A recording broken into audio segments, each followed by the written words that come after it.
और उनके वचन असत्य नहीं होते हैं, फिर तो आप भगवान को जानते होंगे।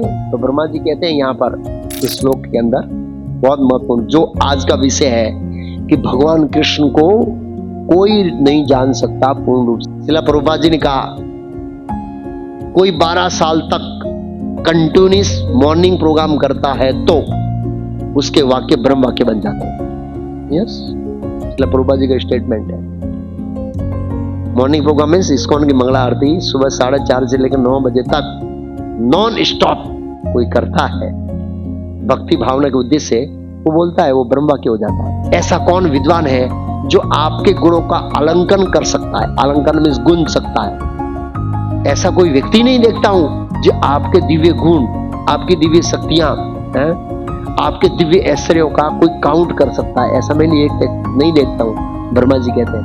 और अनंत जीवों की पालन करने की क्षमता आपके उस समय भगवान 2-2.5 फुट के होंगे, ये 2-2.5 फुट का आपका दिव्य शरीर है, इसके अंदर समाहित है, कोई नहीं जानता है प्रभु, कोई नहीं जान सकता है।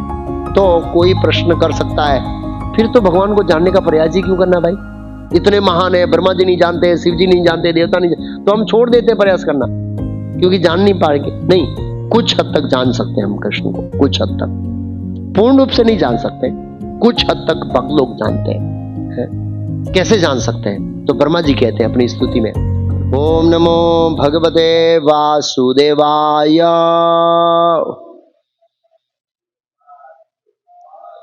ओम नमो भगवते वासुदेवाय, ओम नमो भगवते वासुदेवाय।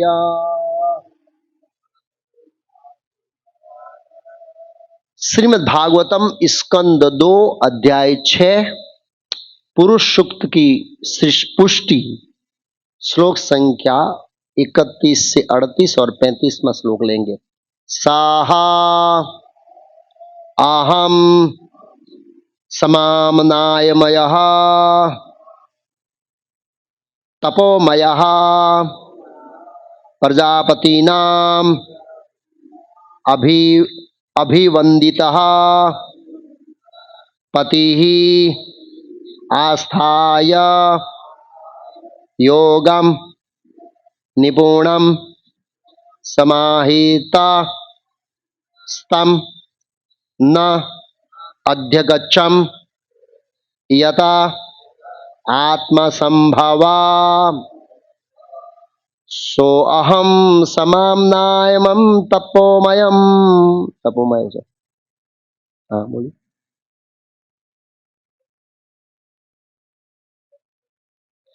प्रजापतीनां अभिवंदित पतिः आस्ताय योगम निपुणम समाहितः स्थम न अध्यगच्छम यत् आत्मसंभवः स्वहम समाम्नायमय तपोमयः।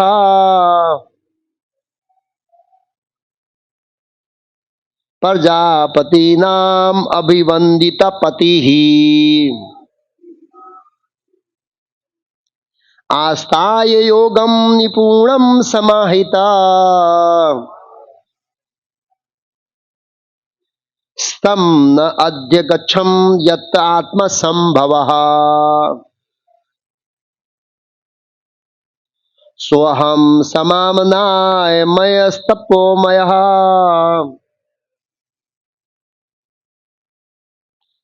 प्रजापतीनां अभिवंदितः पतिः आस्ताय योगम निपुणम समाहिता स्तम न अध्यगच्छम यत् आत्मसंभवा सोहम समाम नमयाम तपोमयः। प्रजापतीनां अभिवंदितः पतिः आस्ताय योगम निपुणम समाहिता स्थम नाध्यगछम यतात्म संभवा।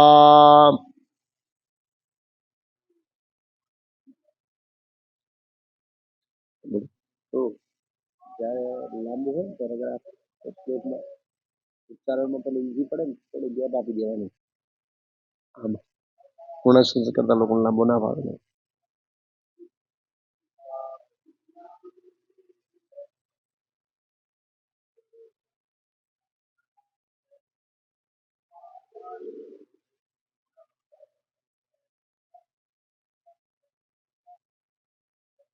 तम न अध्यगच्छम यतात्म संभवः। माता है थोड़ा कठिन है श्लोक, इसको उच्चारण करना कठिन है, समझ लो।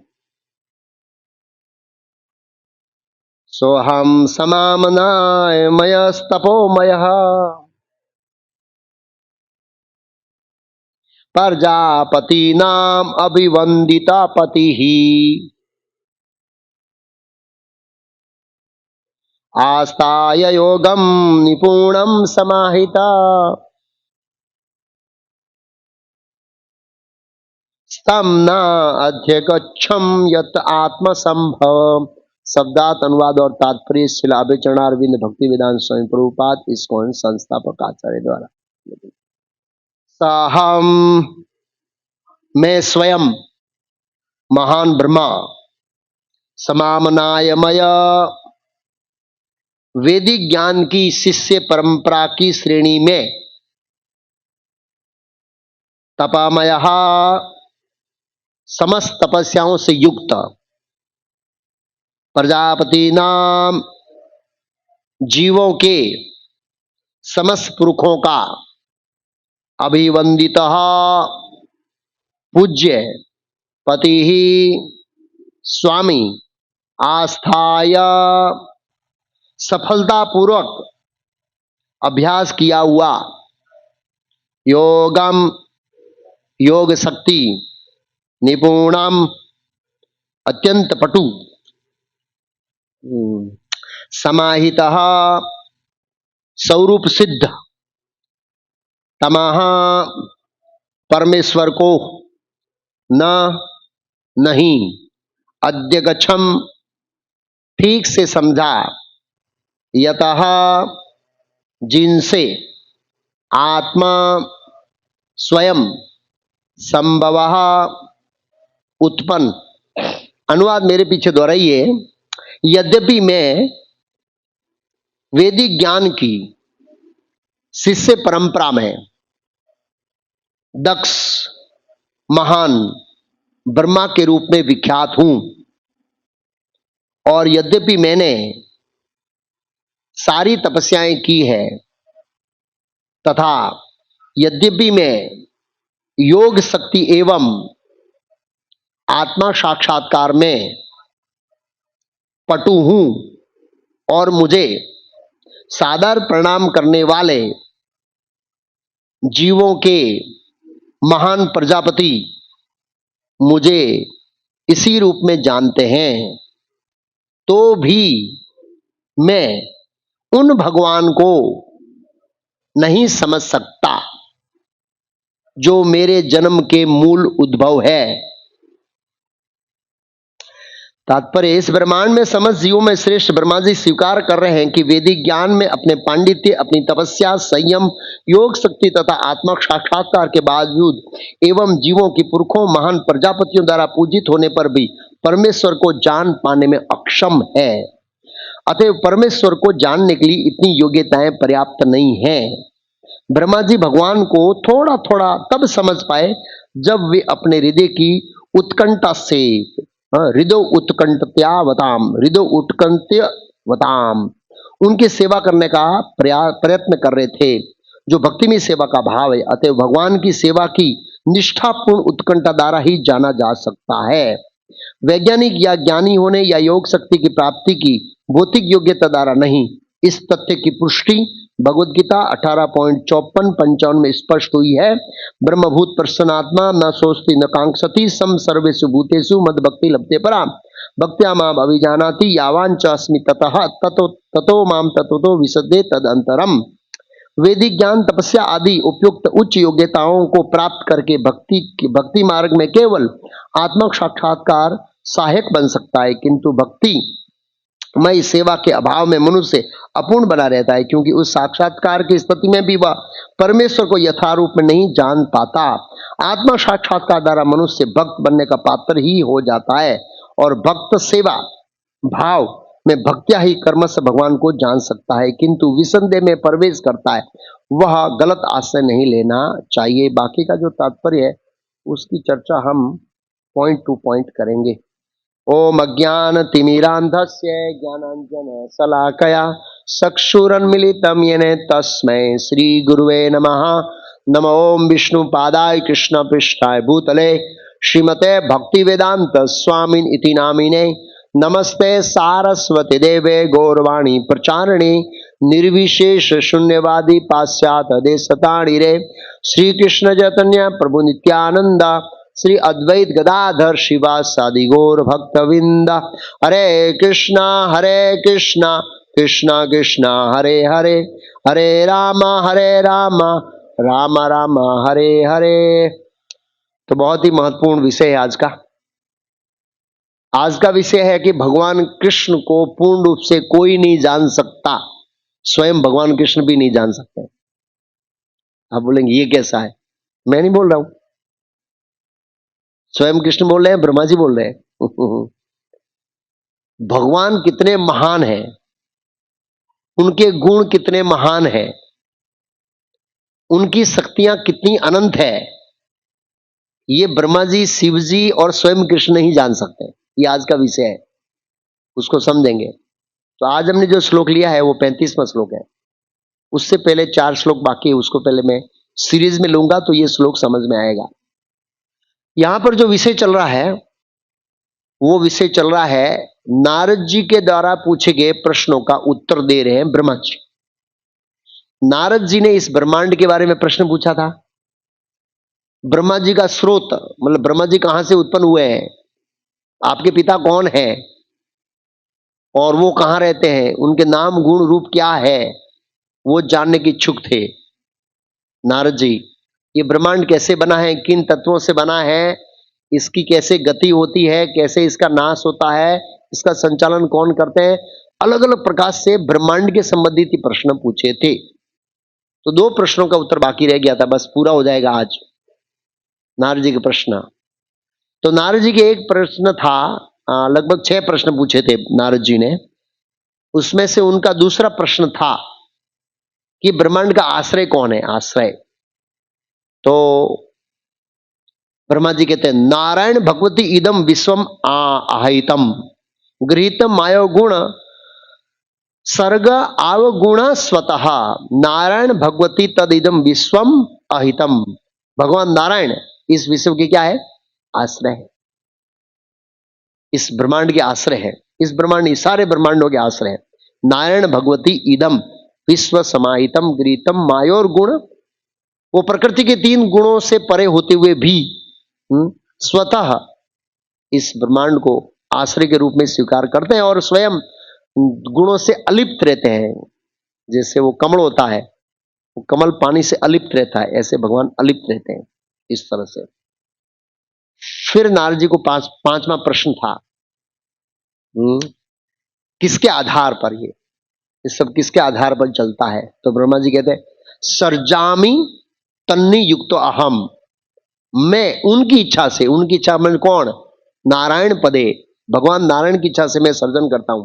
हरो हरति तद वसहा, हरो हरति तद वसहा, हरह, हरह मीन्स शिव जी, शिव जी हरति मीन्स नाश करते हैं, तद वस मीन्स उस ब्रह्मांड को, और पालन कौन करते हैं, विश्वम पुरुष रूपेण परिपाती, उसका परिल पालन करते हैं विष्णु के रूप में।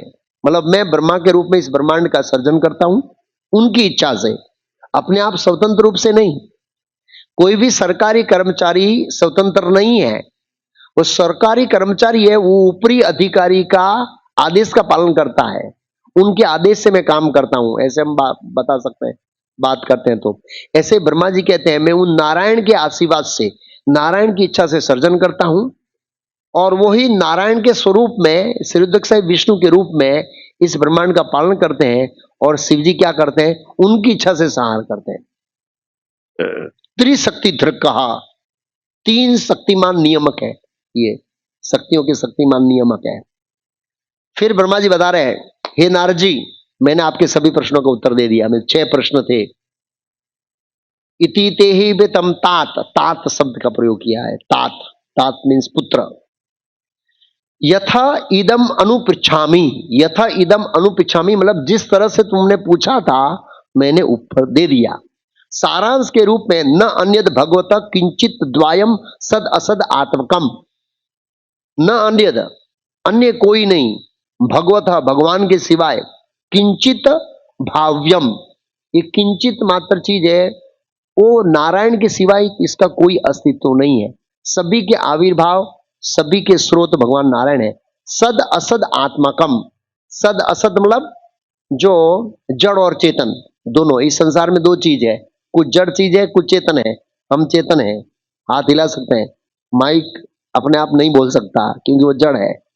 तो इस जगत, ये जो जगत है, जड़ और चेतन दोनों के कॉम्बिनेशन से बना है। तो जड़ और चेतन सद असद आत्मकम, इनके जो सोर्स है वो पूर्ण पुरुषोत्तम भगवान है, उनसे ये सब कुछ आया है। तुमने जिस तरह से मुझे पूछा मैंने क्या किया, उत्तर दे दिया। अच्छा, अभी नारद जी पूछे कि आपने जिन प्रश्नों का उत्तर दिया कैसे मानूं वो सत्य है? असत्य भी हो सकता है ना भाई, मैं बोला वो कैसे सत्य है? कि मान लो नारद जी के मन में हमारे लिए पूछा है। तो ब्रह्मा जी उत्तर देते हैं, न भारती में अंग मृश्लो लक्ष्यते, न वे कच्चित में मनसो मृषा गति, न मे ऋषिकाणी पत्यंत्य सत्पथे, यन में हृदो उत्कंठ्यवताम धृतो हरि। ब्रह्मा जी कहते हैं, चूंकि हे नारद, मैंने भगवान के चरण कमलों को हृदय उत्कंठवत्या, हृदय में बड़ी उत्कंठा से धारण करता है। धृतो हरि ही, हरि मीन्स भगवान विष्णु, भगवान नारायण, भगवान कृष्ण। हरि के चरण कमलों को धृतो मीन्स धारण किया है। कहां पर धारण किया है? हृदय के अंदर। इसके फल स्वरूप मेरी 3 विशेषताएं हैं। कितनी विशेषताएं मेरी?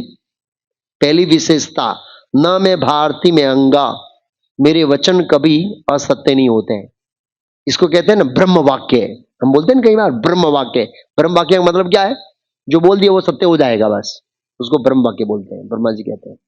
पहला कि भगवान के चरण कमलों को बड़ी उत्कंठा के साथ हृदय में धारण कर रखा है।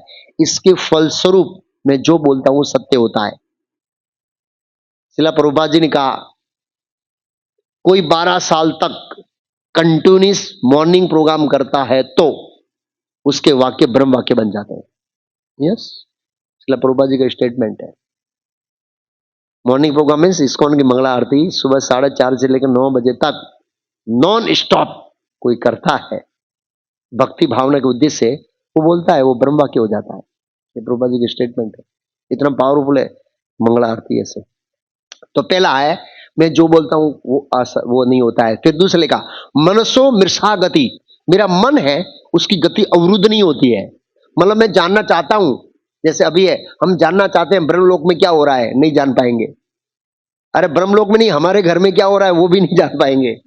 हमारे घर में कौन आ रहा है, कौन जा रहा है, क्या है, हमारी सोसाइटी में कौन आ रहा है वो भी नहीं जान पाएंगे। लेकिन ब्रह्मा जी कहते हैं मेरा जो मन की गति है वो रुक नहीं सकती है। मैं जो सोचना चाहूं वो मैं सोच सकता हूं। आप समझ रहे, मेरा मन की गति पूरे विश्व में हम मन की सहायता से जान सकते हैं, ध्यान करके अभी इधर क्या हो रहा है, अभी क्या हो रहा है, आपको मन में दिखाई देगा। ये ब्रह्मा जी का पावर है। किस लिए पावर आया? हृदय उत्कंठ्यावताम, भगवान के चरण कमल हृदय में धारण करने के कारण। भगवान के चरण कमल हृदय धारण का मतलब है भगवान का सतत स्मरण करना। फिर बताया न मैं ऋषि काणी पतंते सतपते, मेरी इंद्रियां हैं उनका कभी पतन नहीं होता है। मेरी इंद्रियां पूर्ण है, ब्रह्मा जी की इंद्रियां पूर्ण है, इसलिए उन इंद्रियों का पतन नहीं होता है। तो आप प्रश्न कर सकते हैं कि एक बार ब्रह्मा जी का भी पतन शास्त्रों में देखा जाता है, लेकिन ये कथन है वो घटना के बाद का है। ब्रह्मा जी के एक पतन का वर्णन है, लेकिन वो घटना इस बाद का है। भगवान कृष्ण ने वचन दिया था ऐसे हैंड चेक करके, आज से आपका कभी पतन नहीं होगा ऐसे। तो ब्रह्मा जी जो बोलते हैं वो कभी असत्य नहीं होता है, उनके मन की प्रगति कभी अवरुद्ध नहीं होती है, और उनकी जो इंद्रियां हैं वो भी अवरुद्ध नहीं होती है। वो इंद्रियों से सब देख सकते हैं, सुन सकते हैं, स्पर्श कर सकते हैं, जान सकते हैं, सब कुछ कर सकते हैं। इतना सामर्थ्य है ब्रह्मा जी के अंदर। जैसे भगवान की इंद्रियां है ना, अंगान यस्य सकलेन्द्रिय वृत्तिमंती पश्यंती पांति कलयंती चिरम जगंती। भगवान की एक इंद्रिया सभी इंद्रियों का काम कर सकती है। निसंदेह ब्रह्मा जी के ऐसे नहीं कर सकते, लेकिन भगवान ब्रह्मा जी जो देखना चाहिए इस ब्रह्मांड में, उनकी इंद्रिया रुकती नहीं है, वो देख सकती है। कान को शब्द सुनना चाहे वो रोक नहीं सकते, उसके रुक नहीं सकते, वो सुन सकते हैं, जहां कोई भी सुन सकता है ऐसे, इस तरह से। इसलिए हम देखते हैं कहीं पर कुछ प्रोग्राम होता है, देवता तुरंत आ जाते हैं। कैसे? उनको मन की गति से पता लग जाता है यहाँ क्या हो रहा है। हम देखते हैं शास्त्रों में कि देवता तुरंत प्रकट होते हैं, अप्रकट होते हैं, ऐसा प्रसंग देखने को मिलता है। वो इसलिए मिलता है कि ब्रह्मा जैसे देवताओं में ये सामर्थ्य है, बहुत महत्वपूर्ण है। तो इसका कारण है ब्रह्मा जी का अपना पावर नहीं है। हृदो उत्कंठ्या धृतो हरि, ये भगवान की भक्ति करने की शक्ति बताई गई है कि एक व्यक्ति भगवान की भक्ति करता है तो कितना शक्तिमान हो जाता है। श्रीमद् भागवतम के 4थे स्कंद में आता है, क्या नाम भूल गया, राजा रथ पे चक्कर बैठ के लगाया, क्या नाम, प्रियव्रत महाराज। प्रियव्रत महाराज को सुमेरु पर्वत का दूसरा भाग, जहां सूर्य अभी इधर है ना, तो अभी अमेरिका के अंदर अंधेरा है, तो ऐसे ही सूर्य का जो दूसरा भाग जहां अंधेरा होता है, वहां उनको अच्छा नहीं लगा अंधेरा। तो पृथु महाराज ने अपना रथ निकाला जो सूर्य के समान तेजस्वी था, तो वहां पर सूर्य जैसा प्रकाश कर दिया, और जो रथ चला उनका, तो 1 लाख योजन, 2 लाख योजन, 4 लाख योजन, 8 लाख योजन, 32 लाख योजन, 64 लाख योजन के खड्डे पड़ गए। बच्चा प्लीज। तो इतने इतने लाख योजन के खड्डे पड़ गए और वो समुद्र बन गए। तो ये सुनकर परीक्षित महाराज है, वो थोड़े आश्चर्यचकित हो गए कि एक मानव के अंदर इतनी शक्ति, ये भूमंडल के अंदर इतना खड्डा करने की शक्ति। तो सुखदेव गोस्वामी कहते हैं कि भगवान हरि के भक्तों के कार्य में आश्चर्य मत करो। भगवान हरि के कार्यों के जो भक्त हैं उनके आश्चर्य मत करो, भगवान स्वयं अनंत शक्ति प्रदान करते हैं उससे, एक्चुअली ऐसे। तो श्रील प्रभुपाद जी ने तात्पर्य में पॉइंट बहुत महत्वपूर्ण समझाया, ये ब्रह्मा जी है, ये कोई सामान्य जीव नहीं है, हमें समझना चाहिए। ये आदि कवि कहा जाता है ब्रह्मा जी को, एक्चुअली इस तरह से। और ब्रह्मा जी जो बोलते हैं, क्योंकि भगवान कृष्ण स्वयं ब्रह्म हृदय आदि कवि, समस्त वेदिक ज्ञान का सीधा ज्ञान ब्रह्मा जी को दिया है, सीधा ज्ञान ब्रह्मा जी को दिया है, इसलिए वो सामान्य जीव नहीं है। और ब्रह्मा जी ने हृदय में ग्रहण किया है उसको, हृदय में, इसलिए बहुत महत्वपूर्ण है यहाँ पर। मान लो नारद जी पूछे, ब्रह्मा जी आपकी इंद्रियां अवरुद्ध नहीं होती है, आपके मन अवरुद्ध नहीं होता है, और आप जो बोलते हैं वो कभी असत्य नहीं होता है, फिर तो आप बहुत महान हैं, और भगवान नारायण भगवान कृष्ण भी महान है। आप तो भगवान कृष्ण को पूर्ण रूप से जानते होंगे ना, ऐसे आप तो जानते होंगे ना। तो इस श्लोक में जवाब दे रहे हैं कि वो जानते हैं कि नहीं जानते हैं। मतलब पहले ब्रह्मा जी ने अपनी महानता बताई है, वो क्या है, उनका शरीर कितना है, इसकी बुद्धि कितनी है, इंद्रिय कितनी तेजवान है, इसमें स्पष्ट कहा है मेरी कोई भी इंद्रिय अवरुद्ध नहीं होती है, मन की प्रकृति को कोई रोक नहीं सकता है, हाँ? और उनके वचन असत्य नहीं होते हैं, फिर तो आप भगवान को जानते होंगे। तो ब्रह्मा जी कहते हैं यहाँ पर इस श्लोक के अंदर बहुत महत्वपूर्ण, जो आज का विषय है कि भगवान कृष्ण को कोई नहीं जान सकता पूर्ण रूप से। तो क्या कहते हैं, सो अहम, मैं, समामनाय मय, समामनाय का मतलब मैं वैदिक ज्ञान की जो परंपरा है उसके प्रधान आचार्य के रूप में विख्यात हूं। वैदिक ज्ञान की परंपरा के 4 महान आचार्य हैं, मतलब जहां से आरंभ होता है। पहला ब्रह्म गौड़ीय मध्व संप्रदाय, जिसमें ब्रह्मा जी आते हैं, भगवान कृष्ण ने ब्रह्मा जी को ज्ञान दिया। दूसरा श्री संप्रदाय, भगवान नारायण ने लक्ष्मी जी को ज्ञान दिया। तीसरा कुमार संप्रदाय, भगवान नारायण ने कुमारों को ज्ञान दिया। और चौथा रुद्र संप्रदाय, भगवान नारायण ने शिव जी को ज्ञान दिया और रुद्र से परंपरा शुरू हुई है। हाँ, तो ये 4 संप्रदाय है और ब्रह्मा जी इन चारों संप्रदाय एक संप्रदाय के रूप में बड़े विख्यात है। वैदिक ज्ञान, वैदिक ज्ञान भगवान ने ब्रह्मा जी को दिया और ब्रह्मा जी ने अपने पुत्रों को दिया, 10 पुत्र जो है। ऐसे इस तरह से परंपरा बनी, नारद जी को दिया, वशिष्ठ को दिया, अंगिरा को दिया, मरीचि को दिया, ऐसे बहुत सारे अलग अलग, दक्ष प्रजापति को दिया, बहुत सारे लोगों को दिया। तो वो महान विख्यात, एक पहली योग्यता देखिए, सो अहम समामनाय, दूसरा तपोमय, मैंने बहुत तपस्या की है। आप भागवत पढ़ेंगे दूसरे अक्षर में ब्रह्मा जी ने भयंकर तपस्या की है, तपोमय। हाँ? मैं तपस्या के रूप में भी विख्यात हूं, सारी तपस्या कर ली मैंने। ये दूसरी योग्यता बता रहे। तीसरी, प्रजापति नाम अभिवंदिता, बड़े बड़े प्रजापति, दक्ष प्रजापति, मरीचि प्रजापति और कश्यप प्रजापति, वशिष्ठ प्रजापति। वशिष्ठ को कम थोड़ा ही आपको बताए, वशिष्ठ की मानता आपको कहां बताए।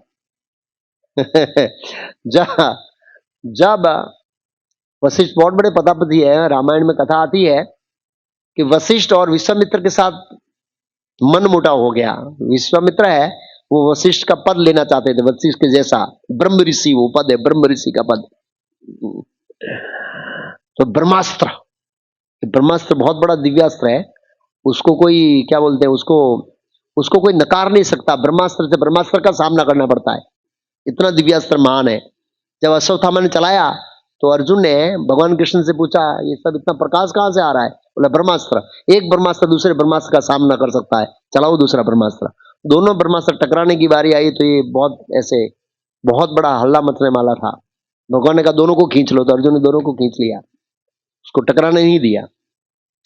तो ब्रह्मास्त्र का ज्ञान हुआ, हाँ, ब्रह्मा जी ने दिया था विश्वामित्र को, और विश्वामित्र ने सीधा ब्रह्मास्त्र चलाया किसके ऊपर?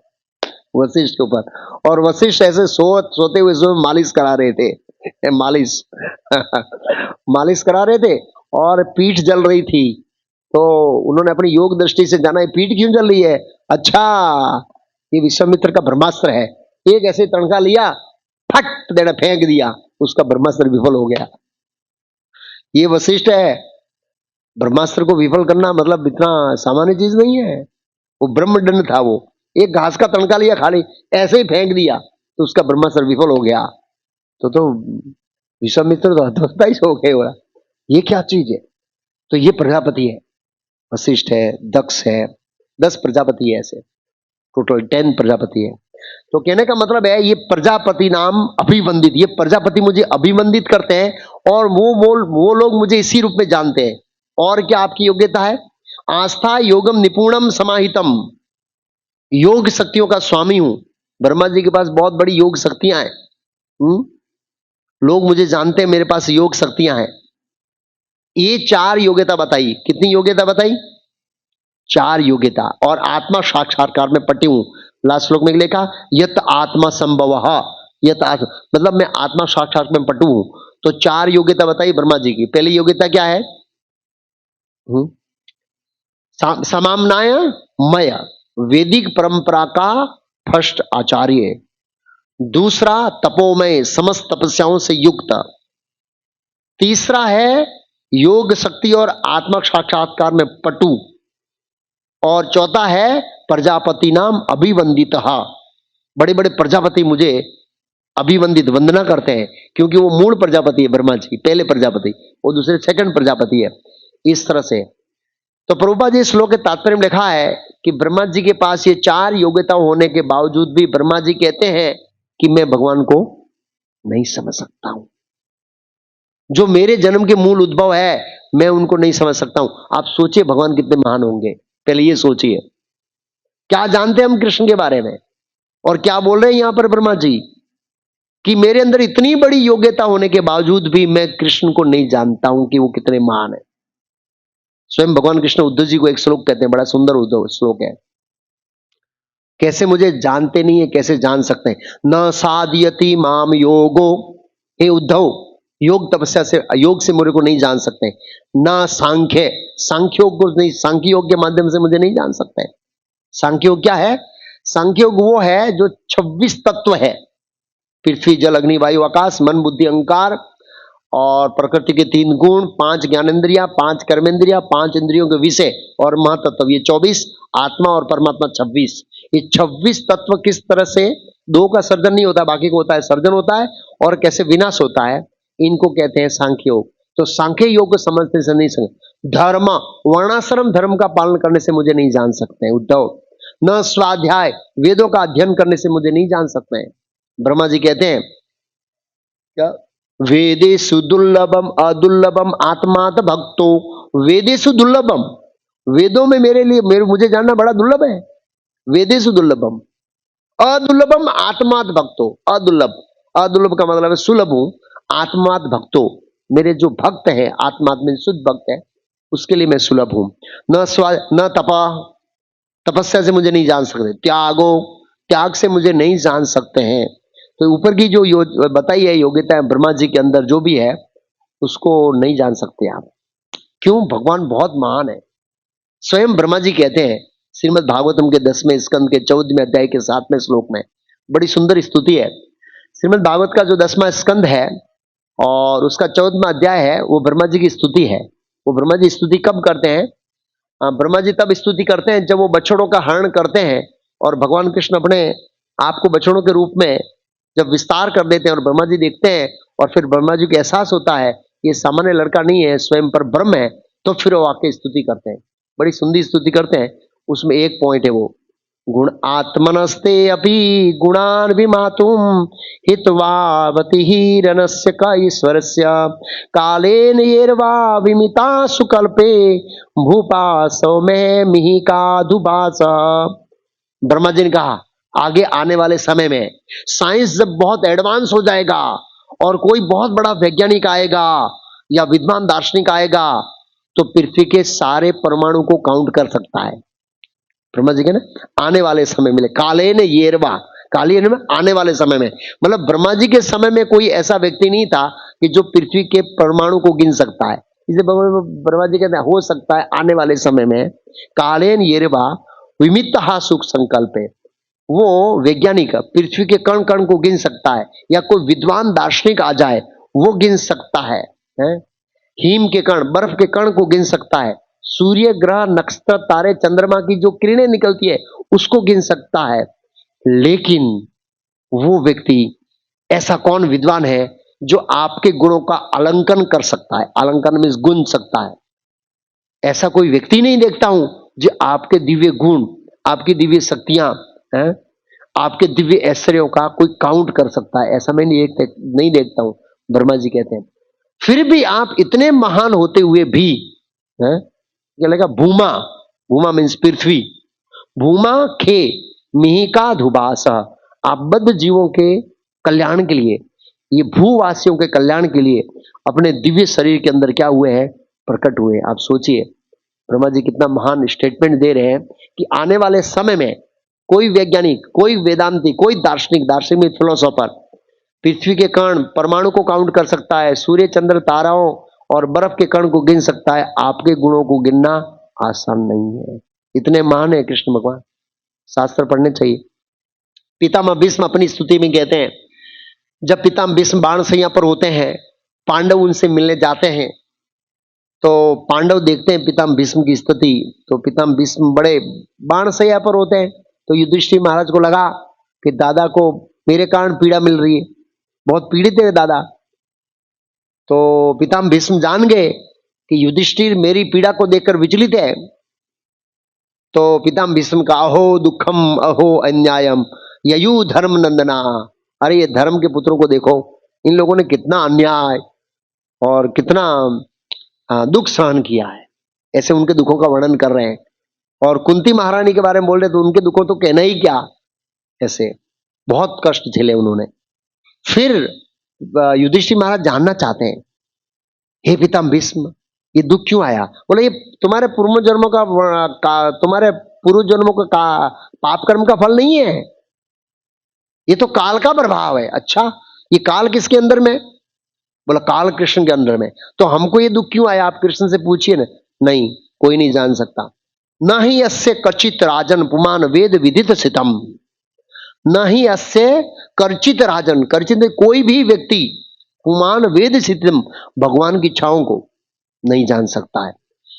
कोई जिज्ञासा करने का प्रयास करता है कि भगवान ने ऐसा क्यों किया, तो यद द्विजिज्ञासया युक्ता मुह्यंती कवियो अपि, कवि मीन्स जो दार्शनिक, फिलोसोफर, बुद्धिमान, वो लोग भी आज तक मोहित होते आ रहे हैं, वो भगवान की योजनाओं को नहीं जान पाए। आज तक कोई व्यक्ति है वो भगवान की योजनाओं को नहीं जान पाया, भगवान की इच्छा को नहीं जान पाया। पितामह भीष्म ने अगले श्लोक में बताया कि तुम भगवान की योजनाओं को जानने का प्रयास करने के बदले में भगवान की अभी की योजना यह है कि तुम गद्दी पर बैठो और जो जीव बचे हैं उनको कृष्ण भक्ति का मार्गदर्शन दो और राज्य करो बस। और भगवान ने ये क्यों दुख दिया ये योजना तुम छोड़ दो, इसकी जानने की इच्छा मत करो। मतलब इतने महान है पितामह भीष्म कहते हैं। फिर ब्रह्मा जी आगे एक और श्लोक में कहते हैं अपनी स्तुति में 10 के स्कंद के 14 अध्याय, अस्यापि देव वपुषो मदनुग्राय स्वेच्छामयस्य न तु भूतं यस्य कोऽपि नेसेमहि त्वसितं मनसांतरेण साक्षात वेव किमुता आत्मसुखानुभूते। हे प्रभु, न तो मैं न कोई अन्य आपके इस दिव्य शरीर के सामर्थ्य का अनुमान लगा सकते हैं। भगवान का जो दिव्य शरीर है उसके अंदर कितना सामर्थ्य है, उसके अंदर कितनी अनंत शक्ति भरी पड़ी है, उस शरीर के अंदर कितने ब्रह्मांडों को निकालने का सामर्थ्य है, उस शरीर के अंदर कितने जीवों का पालन करने का सामर्थ्य है। ब्रह्मा जी कहते हैं मैं नहीं जान पा रहा। हे प्रभु, अस्यापि देव वपुषो मद अनुग्राय स्वेच्छा में न तुम भूतम अस्य को अभी, न तो मैं और न कोई भी जीव, आपका जो दिव्य शरीर है भगवान उसमें बाल गोपाल के रूप में थे, इस शरीर के अंदर जो सामर्थ्य पड़ा है, कौन कौन सा सामर्थ्य? अनंत कोटि ब्रह्मांडों का उत्पन्न करने का सामर्थ्य, अनंत कोटि विष्णु के रूपों का उत्पन्न करने का समय। भगवान अनंत कोटि ब्रह्मांड उत्पन्न करते हैं और अनंत अनंत विष्णु के रूपों को उत्पन्न करते हैं, वो सामर्थ्य है। और अनंत जीवों की पालन करने की क्षमता आपके उस समय भगवान 2-2.5 फुट के होंगे, ये 2-2.5 फुट का आपका दिव्य शरीर है, इसके अंदर समाहित है, कोई नहीं जानता है प्रभु, कोई नहीं जान सकता है। जिसने मुझ पर कृपा दृष्टि डाली है। आपका शरीर आपके शुद्ध भक्तों की इच्छा पूरी करने के लिए प्रकट होता है। यद्यपि मेरा मन भौतिक कार्यकलापों से पूरी तरह विरक्त है, ब्रह्मा जी कहते हैं हालांकि मेरा मन पूरी तरह से भौतिक कार्यकलापों से विरक्त है, तो भी मैं आपके साकार रूप को समझ नहीं सकता हूं। ये जो आपका साकार रूप है इसको समझ नहीं सकता हूं। भगवान के दिव्य साकार रूप को समझना इतना आसान नहीं है, बहुत महत्वपूर्ण विषय है। ब्रह्मा जी कहते हैं नहीं समझ तो भला आपके अंदर जो आप दिव्य सुख का अनुभव करते हैं उसको मैं कैसे जान पाऊंगा? जब मैं आपके दिव्य साकार रूप को नहीं जान पा रहा हूं तो आपके अंदर जो आप दिव्य सुख का अनुभव करते हैं उसको मैं कैसे जान पाऊंगा? कितना बड़ा स्टेटमेंट है ब्रह्मा जी का है, कितना बड़ा स्टेटमेंट है, आप सोच सकते हैं। हाँ, जिसकी कल्पना नहीं कर सकते ब्रह्मा जी जैसे मान लोग भी। फिर ब्रह्मा जी आगे 37वें श्लोक में कहते हैं, मतलब कंटिन्यूस चल रहा है नहीं जानने का। ब्रह्मा जी कहते हैं तो मान लो नारद जी पूछे तो आपने क्या निर्णय लिया? इतने महान व्यक्ति को आप नहीं जानते तो आपने क्या निर्णय लिया? न तो अस्म्यहम तत्शरणम समुचियुषा, मैंने उनकी शरणागति लेने का निर्णय लिया है। क्यों? जब इतने महान व्यक्ति को जान नहीं सकते तो बेटर है उसको शरणागति ले लो। क्यों, क्या होगा शरणागति से? भवछिंदम, भवछिंदम का मतलब है जन्म मृत्यु के चक्कर को काट देगा। स्वस्थम सुमंगलम, जिसे परम मंगल होगा। प्रभुपाद जी श्लोक के तात्पर्य में लिख रहे हैं ब्रह्मा जी जैसे महान व्यक्ति बोल रहा है कृष्ण के चरण कमल का आश्रय ले लो, उसकी शक्तियों को जानने का प्रयास मत करो, वो कितना महान है उसको जानने का मत प्रयास करो, उसकी शरण ले लो। क्यों? भवछिंदम, वो आपका जो जन्म मृत्यु जरा व्याधि का चक्कर है ना उसको काट देंगे। और क्या लिखा है? सुमंगलम, आपका सुमंगल होगा। हम इस संसार में सुमंगल चाहते हैं, इसलिए कई बार मंगल कार्य करते हैं लेकिन मंगल होता नहीं है। ये क्यों? भौतिक जगत दुखों से भरा हुआ है। दुखालय म शाश्वतम, जेल के अंदर कभी मंगल नहीं होगा। अब जेल के अंदर कितना भी यज्ञ करो और कुछ करो, तपस्या करो और बोला हम जेल में रहेंगे हमारा मंगल हो, संभव ही नहीं है। जेल के अंदर किसी भी उपायों से हमारा मंगल नहीं हो सकता, ऐसे ही संसार में हमारा मंगल नहीं हो सकता।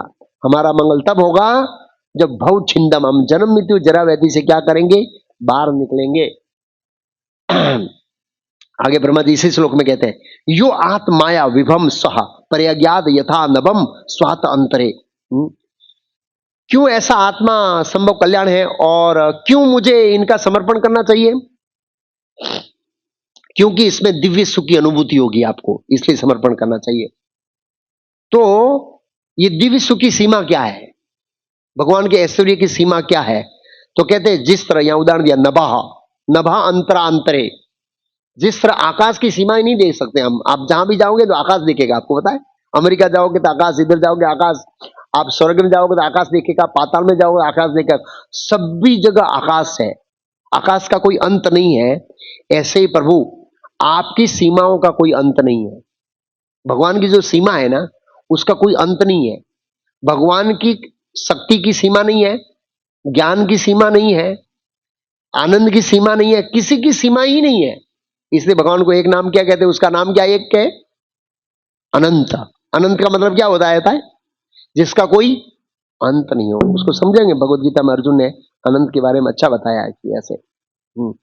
तो ब्रह्मा जी कहते हैं कि बेटर है भगवान का परीक्षण किया जाए, भगवान को समझा जाए, सरेंडर कर दो, वो अच्छा रहेगा। इससे भवछिंद होगा, सुमंगल होगा और दिव्य के अंदर एक दिव्य आनंद की अनुभूति होगी हृदय के अंदर। इस तरह से कोई प्रश्न करता है, भगवान को भी अपनी सीमा का पता नहीं, मेरी सीमाएं कहां है, नहीं पता, इस श्लोक के तात्पर्य में लिखा है। तो फिर भगवान अपूर्ण हो गए ना? भगवान पूर्ण कैसे हुए? जब भगवान को अपनी सीमा पता नहीं है तो भगवान पूर्ण कैसे हुए? तो प्रभुपाद इस श्लोक के तात्पर्य में जवाब दिया है, जब भगवान अपनी सीमाएं जानना चाहते हैं तो उनकी सीमाएं सतत बढ़ती रहती है। जब भगवान अपना आनंद जानना चाहते हैं तो जब आनंद जान लिया तो और आनंद बढ़ गया, उसको जान लिया और बढ़ गया, उन्होंने सीमा जान ली और बढ़ गई और बढ़ गई और बढ़ गई। निसंदेह अभी तो ये क्या है, जैसे बच्चे का जन्म होता है तो वो नोट कराना पड़ता है, लेकिन पहले वो वस्ती गणतरी होती थी, बताए, जनसंख्या कैलकुलेशन होती थी। तो वो टीचर लोगों को लगाते थे, ऐसे बोला था पहले, टीचर लोगों को लगाते थे जनसंख्या कैलकुलेशन करने के लिए। तो जैसे वो जनसंख्या का कैलकुलेशन होता है आगे, और पीछे बच्चे का जन्म होता रहता है। आप समझे मेरा पॉइंट? पीछे बच्चों का जन्म होता रहता है तो वो कैलकुलेशन पूर्ण नहीं होता है। आगे आपकी जनसंख्या की, पॉपुलेशन की गिनती चल रही है और पीछे बच्चों का जन्म हो रहा है। भगवान की शक्तियां ऐसे ही है, जैसे ही भगवान जानने का प्रयास करते, मेरी कितनी शक्ति जान लिया और बढ़ गई, जान लिया और बढ़ गई, जान लिया और बढ़ गई, जान लिया और बढ़ गई, ऐसे बढ़ता ही रहता है, कोई अंत नहीं है। इस तरह से बढ़ता रहता है भगवान की शक्ति। इस तरह से प्रभुपाद जी ने तात्पर्य में समझाया। तो भगवान का सब कुछ है, अनंत है, भगवान का सब कुछ अनंत है। अर्जुन भगवत गीता में एक श्लोक में कहते हैं, बहुत सुंदर कहते हैं, जब अर्जुन ने विश्वरूप को देखा और अर्जुन ऐसे नजर लगाई चारों तरफ से, ऐसे देखा, ऐसे देखा, ऐसे देखा, ऐसा देखा, ऐसे देखा, ऐसे देखा, ऊपर देखा, ऊपर नीचे देखा, सब जगह देखा। ऐसे अर्जुन को नीचे भी दिखाई देता, जमीन के नीचे से सीधा आराम पार, हमको नहीं दिखाई देगा नीचे, अर्जुन को दिखाई देगा था। अर्जुन बोला है भगवत गीता में कि मैं नीचे शेषनाग के ऊपर भगवान शयन कर रहे वो देख रहा हूं, और उसका टॉर्च पे वो शेषनाग की कमल निकलती है, उसके टॉर्च में ब्रह्मा जी है, दोनों को देख रहा हूं। ब्रह्मलोक से लेकर गबोदर सागर तक की दृष्टि थी अर्जुन की, लिखा है भगवत गीता में, पढ़िए, सब कुछ देख पा रहे थे, आकाश में चारों तरफ देख रहे। तो अर्जुन कहते हैं, अनेक बाहु अनेक उद्र अनेक वक्त्र अनेक नेत्रम पश्यामि त्वाम सर्वतो अनंत रूपम, मैं विराट रूप में अनंत रूप देखता हूं, इसका कोई अंत ही नहीं दिख रहा है। ऐसे न अंतम न मध्यम पुनस्त न आदिम, आपका कोई अंत नहीं है, मध्य ही नहीं है और आदि ही नहीं है, कुछ भी नहीं है, कोई आरंभ ही नहीं है। कहां से आरंभ करूं? यहां से आरंभ करूंगा, आरंभ करने की जगह ही नहीं मिल रही अर्जुन को। इतना विराट रूप भयंकर था अर्जुन को। ऐसे पश्यामि विश्वेश्वर विश्व रूपम, तो भगवान का जैसे अर्जुन को बताया वो विराट रूप, वो आदि अंत्य और मध्य से रहित था, इतना विशाल विराट रूप था, ऐसे दिखता था। मान लो ब्रह्मा जी पूछे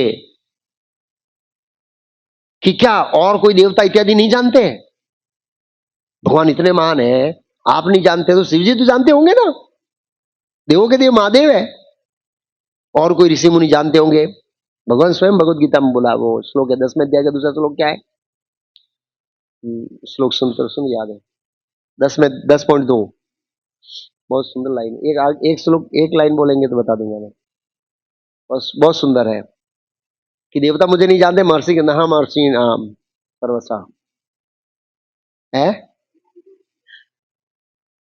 न मे विदुषुर्गण प्रभवयम महर्षय अहम आदि देवानाम महर्षिणाम सरस्वः। अहम आदि देवानाम सरस्वः न मे विदुषुर्गणा महर्षय अहम आदि देवानाम। न तो मुझे देवता जानते हैं, न सुरगण जानते हैं, कोई नहीं जानता। भगवत गीता में बहुत श्लोक है।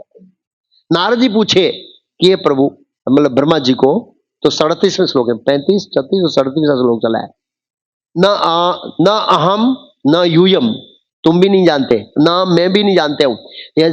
यद गतिम न वामदेव, वामदेव किसका नाम है पता है किसी को? वामदेव शिव जी का नाम है, शिव जी भी नहीं जानते। क्यों उपातरे सुरा, तो दूसरे तो देवताओं की बात ही क्या है, क्यों ये सब नहीं जानते? तन माया मोहिता, हम सब भगवान की माया से मोहित है, इसलिए नहीं जानते। बुद्धिया इदम विनीतम च आत्मसंविक्षे, क्योंकि हम सब भगवान की माया से मोहित है, इसलिए हम अपनी कैपेसिटी के अनुसार विश्व को देखते हैं। हम अपनी स्थिति के अनुसार, हाँ, हमारी क्षमता के अनुसार इस ब्रह्मांड को देखते हैं। हर व्यक्ति इस क्षमता, अपनी क्षमता के अनुसार इस विश्व को देखता है। तो हम क्या करें? बोला हम मात्र भगवान का गुणगान कर सकते हैं और कुछ नहीं। उनका जो गुण है वो गा सकते हैं और कुछ नहीं। यस्य अवतार कर्माणि गायन्ति अस्मादिद्य न हयम विदति तत्वेन तमे तस्मै भगवते नमो। हम उसको भगवान को प्रणाम करें और उनके गुणगान गाएं और उनका आश्रय लें। तो कोई प्रश्न कर सकता है, फिर तो भगवान को जानने का प्रयास ही क्यों करना भाई? इतने महान है, ब्रह्मा जी नहीं जानते, शिव जी नहीं जानते, देवता नहीं जानते, तो हम छोड़ देते हैं प्रयास करना क्योंकि जान नहीं पाएंगे। नहीं, कुछ हद तक जान सकते हैं हम कृष्ण को, कुछ हद तक, पूर्ण रूप से नहीं जान सकते, कुछ हद तक भक्त लोग जानते हैं। कैसे जान सकते हैं? तो ब्रह्मा जी कहते हैं अपनी स्तुति में, अथापि ते देव पदाम्बुज अद्वय प्रसाद लेसानु अनुग्रह ते भी जानाति तत्वं भगवन महिमो नाचन्य एको अपि चिर्विचिन्वनः। हे प्रभु, यदि किसी जीव पर आपकी कृपा हो जाए, प्रसाद लेसानु अनुगृहीता, प्रसाद मीन्स कृपा, हम खाते हैं वो भी प्रसाद है, और भगवान का नाम लेते वो भी प्रसाद है, अभी जो ले रहे हैं वो भी प्रसाद है, और भगवान की कृपा वो भी प्रसाद है। प्रसाद लेसानु, लेसानु मतलब थोड़ी, अगर किसी के ऊपर थोड़ी आपकी कृपा हो जाए, जानाति तत्वम भगवान महिमा, तो वो आपकी महिमा को जान सकता है कि आप कितने महान हैं। नहीं तो भगवान भगवद गीता में कहे, नाहम प्रकाश से सर्वच योगमाया समावर्तम मूढ़ो अयम ना भी जानाति।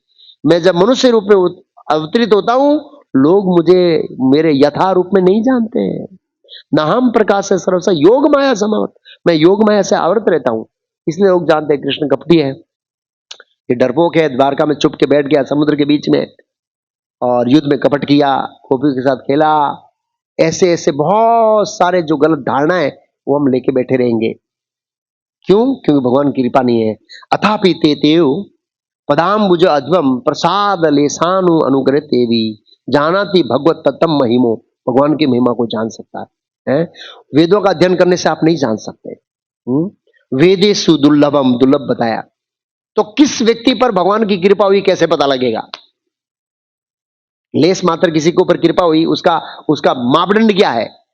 तो ब्रह्मा जी कहते हैं उसके अगले श्लोक में, शृण्वन् गृहन् सस्मरन् चिन्तयन् नामानि रूपाणि च मंगलानि ते क्रियांसु यत् चरणारविंदयो आविष्ट चेता न भवाय कल्पते। विभिन्न कार्यों में लगे रहने पर भी, हम संसार में तो स्वाभाविक रूप से अलग अलग कार्यों में लगेंगे, बोला विभिन्न कार्यों में लगे रहने पर भी जिनका मन श्रवण स्मरण चिंतन में लगा रहता है, भगवान के नाम रूप गुण लीला के इसमें लगा रहता है, वो सदैव दिव्य पद पर रहता है। इस प्रकार हे प्रभु वो आपको समझ सकता है।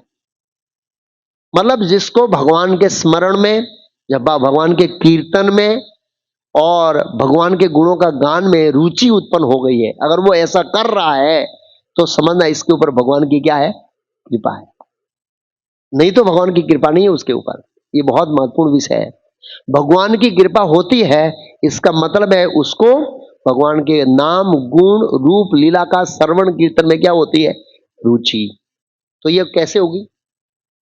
तो याद रखिए, भगवान की कृपा का मतलब है भगवान के शुद्ध भक्तों की कृपा। ये भगवान के शुद्ध भक्तों की महत सेवया श्राद्ध विप्रा पुण्य पुण्य श्रिता निशिष्वणात, भागवत में कहा है। हाँ, महत सेव्या, महत मीन्स भगवान के शुद्ध भक्त, महत सेव्या उनकी सेवा करने से, श्रद्धान से शुश्रू महत सेव्या स्यात् विप्र निशांत। जो भगवान के श्रवण कीर्तन की रुचि प्राप्त करना चाहता है उसके ऊपर भगवान के भक्तों की कृपा होनी चाहिए। भगवान के भक्तों की कृपा से ही हमको श्रवण कीर्तन में रुचि आती है, और श्रवण कीर्तन में रुचि उत्पन्न हो गई तो आपके ऊपर भगवान की कृपा हो गई, आपके ऊपर भगवान की कृपा हो गई तो समझे आपने भगवान को जान लिया। स्वयं भगवान ने भगवत गीता में श्रीमद् भागवत में उद्धव जी को कहा है, भक्त्या अहम एकाग्रायम यत्प्रियसः भक्ति पुनाति सन्निष्ठा। भक्त्याग्रहायम, भक्ति से अर्जुन मुझे, हे उद्धव मुझे जान सकते हैं पूर्ण रूप से। पूर्ण रूप से मतलब जिस हद तक कृष्ण अपने को अलाउ करते हैं जानने के लिए, वो अनुमति देते हैं कि हाँ यहां तक आप जान सकते हैं। सबका अपना अपना कोटा रहता है, जिसकी जितनी शरणागति उतनी मात्रा में भगवान अपने को जानने का दरवाजा खोलेंगे। आपकी 10% शरणागति, भगवान 10% दरवाजा खोलेंगे। आपकी 80% शरणागति, भगवान 80% दरवाजा खोलेंगे। आपकी 100% शरणागति, भगवान 100% दरवाजा खोल देंगे उनको जानने का। 100% नहीं, मतलब उस क्षमता नहीं है जीव की कि वो 100% भगवान को जान पाए, लेकिन वो जितनी हद तक, जैसे एक चींटी होती है, वो ये नहीं जान सकती है ये शुगर कैसे बनी है, ये गुड़ कैसे बना, ये मिठाई कैसे आई, ये हलवा कैसे बन गया। वो चिंतन करने का प्रयास करेगा तो उसको नहीं, किचन में ये है, ये बनाओ ऐसे ऐसे चूल्हे पे, वो उसकी बुद्धि काम नहीं करेगी। इस तरह से ऐसे जान सकते हैं। भीष्मदेव कहते हैं कि 3 लोग हैं, वो लोग कुछ हद तक भगवान की महिमा का ज्ञान रखते हैं। अस्यानुभावम भगवान वेद गुह्यतम शिव देवर्षि नारद साक्षात कपिलो नृपः। ये 3 लोग भगवान की कुछ हद तक महिमा जानते हैं, पूर्ण रूप से नहीं, कुछ हद तक। अस्यानुभावम भगवान वेद गुह्यतमम, भगवान के बारे में गुह्य जानकार रखते हैं। कौन? शिवा, शिवजी। शिवजी को कृष्ण के बारे में काफी हद तक पता है। फिर और किसी को पता है? देवर्षि नारद का है। तीसरा पता किसको बताया? साक्षात भगवान कपिलो नृपः।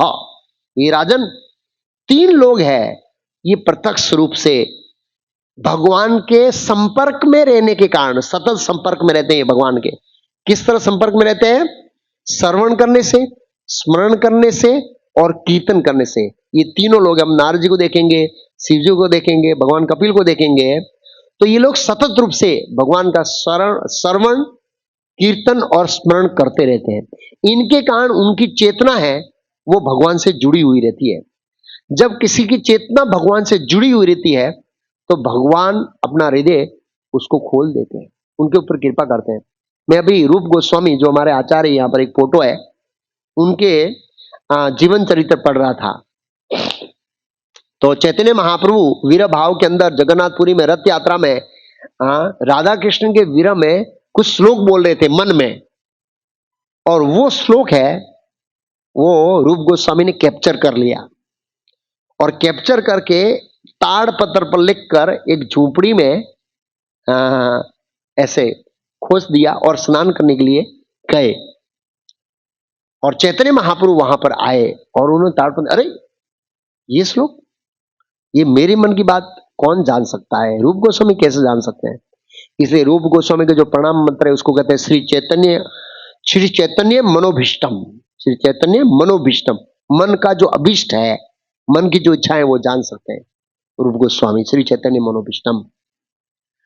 तो जब वो वापस आए तो उन्होंने ऐसे ही प्रेम से टकला मारा, ए रूप, तुमने मेरे हृदय को कैसे जान लिया। और ये चर्चा कर रहे थे, और तब तक स्वरूप दामोदर आए और उनको कहा, ये स्वरूप दामोदर, ये रूप गोस्वामी है, ये मेरे हृदय को कैसे जानते हैं। बोला, प्रभु निसंदेह आपने इसके ऊपर कृपा किया है, इसलिए वो आपके हृदय की बात जान पा रहे हैं। तो भगवान की कृपा के बिना कोई भी व्यक्ति भगवान के हृदय की बात को नहीं जान पाएगा। ऐसे ही भगवान की कृपा के बिना भगवान का ऐश्वर्य, भगवान की शक्ति, भगवान का सौंदर्य, भगवान की कीर्ति, भगवान का यश और भगवान की जो कृपा है वो कोई नहीं जान पाएगा। भगवान की कृपा कि भगवान कितने कृपालु है तो कब जान पाएंगे? लेस प्रसादु अनुग्रहित, अनुग्रहित में कृपा। कृपा कैसे मिलेगी? भगवान के भक्तों का आश्रय, भक्तों के आश्रय में स्मरण कीर्तन स्मरण करेंगे तो भगवान और हृदय शुद्ध होगा और इस तरह से कृपा मिलेगी। तो कहना कि यहाँ सार यह है कि ब्रह्मा जी जैसे महान लोग भी स्वीकार करते हैं कि कृष्ण को पूर्ण रूप से जान पाना संभव नहीं है। उनकी महिमा इतनी क्या है? अनंत महिमा है भगवान की। फिर भी हमें शास्त्र पढ़ने चाहिए और भगवान की कृपा की याचना करनी चाहिए जिससे वो हमारे ऊपर कृपा करें और कुछ हद तक हम जान पाए, ताकि उनको क्या करें? हम शरणागत, हम अपने जीवन को क्या करें? समर्पित करें। तो ये आज का विषय था। इसमें पितामह भीष्म, शिव जी, ब्रह्मा जी, महान महान लोगों ने स्वीकार किया है कि भगवान कृष्ण की महिमा को कोई नहीं जान सकता। तो हम यहाँ पर पूर्ण करते हैं। हाँ, 2-3 मिनट है, हम प्रश्न उत्तर ले सकते हैं, उसके बाद कुछ अनाउंसमेंट है। आज के टॉपिक में कुछ प्रश्न है तो। हाँ प्रभु। हाँ, वो पहले की बात है।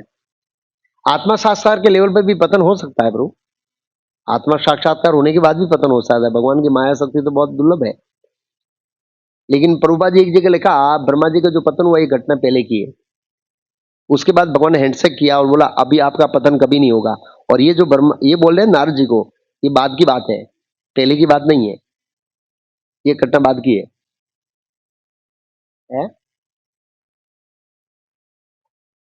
हाँ,